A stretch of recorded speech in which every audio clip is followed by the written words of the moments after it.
அனைவருக்கும் வணக்கம். நான் திருப்பூரிலிருந்து அஷ்ட ஈஸ்வரிராஜ். இன்றைக்கி நம்ம பார்க்க போகிறது பூர்வீக தோஷம். இது எப்படி ஒரு ஜாதகத்தில் நம்ம எடுக்கிறது, இதுக்கு என்ன பரிகாரம் பண்ணுறது, இதனால் என்ன பலன் அப்படிங்கிறத நம்ம பார்க்கலாம். இப்போ ஒரு ஜாதகர் பார்த்திங்கன்னா நிறைய அவங்களுக்கு திறமைகள் இருக்குங்க, பல முயற்சிகள் செய்வாங்க. ஆனால் அவங்களுக்கு ஒரு குறிப்பிட்ட காலம் வரை வெற்றியே கிடைக்காதுங்க.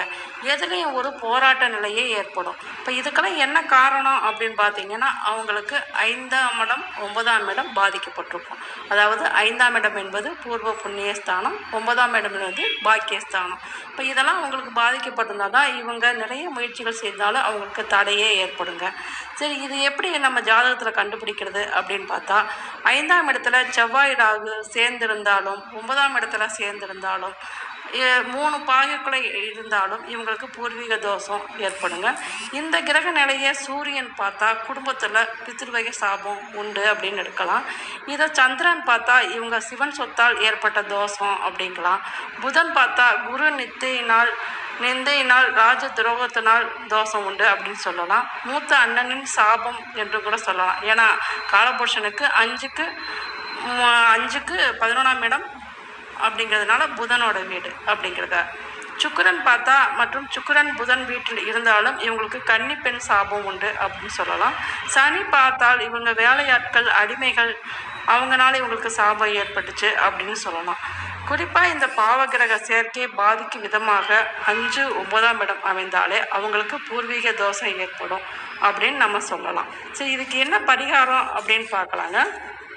அதாவது இவங்க இறந்தவருக்கு திதி கொடுக்காம, அதாவது தர்ப்பணம் கொடுக்காம இவங்க இருந்திருக்கலாம்.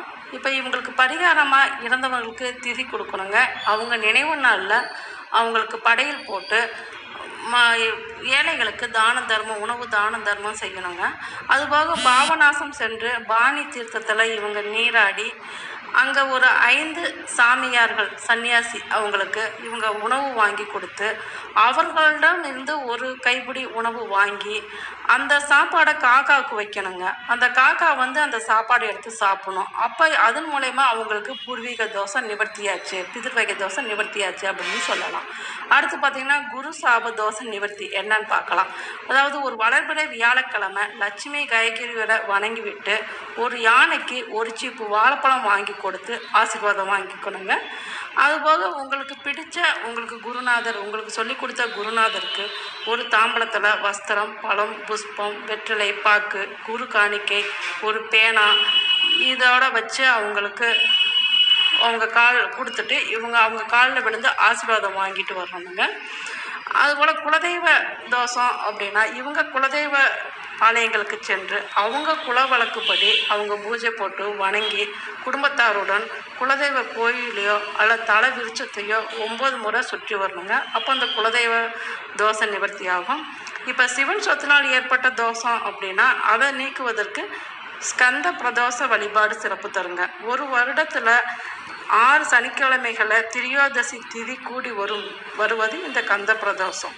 இது சனிக்கிழமையும் திரியோதசி திதியும் கார்த்திகை நட்சத்திரமும் கூடிய திருநாளில் சிவனையும் முருகனையும் மனமுருகி வணங்கினாலும் இவங்களுக்கு தோஷ நிவர்த்தி ஆகுங்க.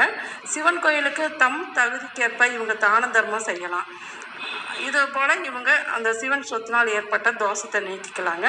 அடுத்து பார்த்திங்கன்னா கன்னி பெண் தோஷ நிவர்த்தி. இவங்க ஏழை பெண்களுக்கு இலவசமாக திருமணம் நடத்தி வைக்கலாங்க. அல்லது ஏழை பெண்களுக்கு தாலி வாங்கி கொடுக்கலாம்.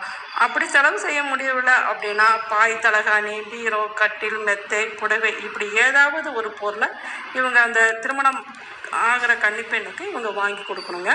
அது முடியலனாலும் அந்த திருமண வீட்டுக்கு சென்று அங்கே உள்ள திருமண வேலைகளை அந்த காரியங்களில் இவங்க போய் வேலை செஞ்சாங்கன்னாலும் இது நிவர்த்தி ஆகுங்க.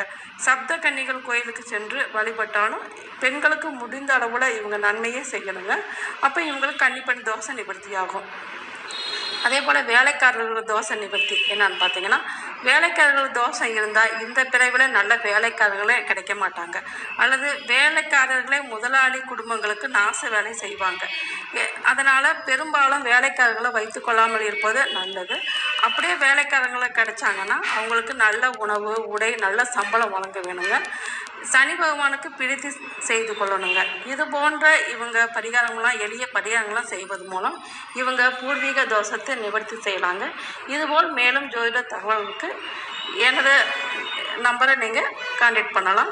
எனது நம்பர் 9751871220. நான் திருப்பூர்லேருந்து ஈஸ்வரிராஜ், ஸ்ரீ லலிதாம்பிகை ஜோதிட நிலையம், திருப்பூர். நன்றி, வணக்கம்.